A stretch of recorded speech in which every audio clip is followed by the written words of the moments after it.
నాగార్జున అడిగారంటే నేను ఆ అమ్మాయి ప్లేస్లో ఉంటే అయితే ఖచ్చితంగా నాగార్జున గారికి అపోజ్ చేస్తాను అండి 100%. ఓకే, శివాజీ గారు కాకుండా ఇంకెవరు ఇష్టం మేడం మీకు దాంట్లో? స్పై బ్యాచ్ అందరూ అండి. అమర్దీప్ కూడా చాలా ఇది చేస్తున్నాడని టాక్ నడుస్తుంది, మీ అభిప్రాయం? వాడు చేసే అరచకాలు చెప్పేది ఏముందండి, ఇంకా ఆల్రెడీ జనాలు అందరూ చూస్తూనే ఉన్నారు కదా.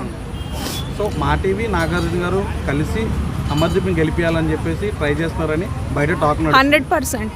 100%. మరి అలాంటప్పుడు విన్నర్ అవుతారని ఎలా మనం వీళ్ళిద్దరు అవుతారని అనుకుంటున్నారు? ఓటింగ్ కూడా ఇప్పుడు మీరు చూసిన ఇప్పుడు ఒక 1 వీక్ 10 డేస్ నుంచి అందరూ ఇప్పుడు చెప్తున్నారు కదండి, పల్లవి ప్రశాంత్కి ఓట్స్ పడట్లేదు, మేము కాల్ చేస్తున్నా వెళ్ళట్లేదు అని. నేను ఈరోజు కూడా ట్రై చేసా, మార్నింగ్ అయితే వెళ్ళింది. సో చూద్దాం, ఓటింగ్ బేసిస్ మీద ఇవ్వాలి యాక్చువల్గా అయితే. బట్ ఇంతమంది జెన్యూన్ పబ్లిక్ ఒపీనియన్ తీసుకుంటున్నప్పుడు పబ్లిక్ ఓటింగ్ ప్రకారం వెళ్ళాలి, నాగార్జున వాళ్ళు కానీ మా టీవీ వాళ్ళు కానీ. బట్ ఇంకా దానికి ఆపోజిట్గా వెళ్తున్నారు అంటే కనుక ఖచ్చితంగా ప్రొటెస్ట్ చేసే అవకాశాలు అయితే ఉన్నాయి.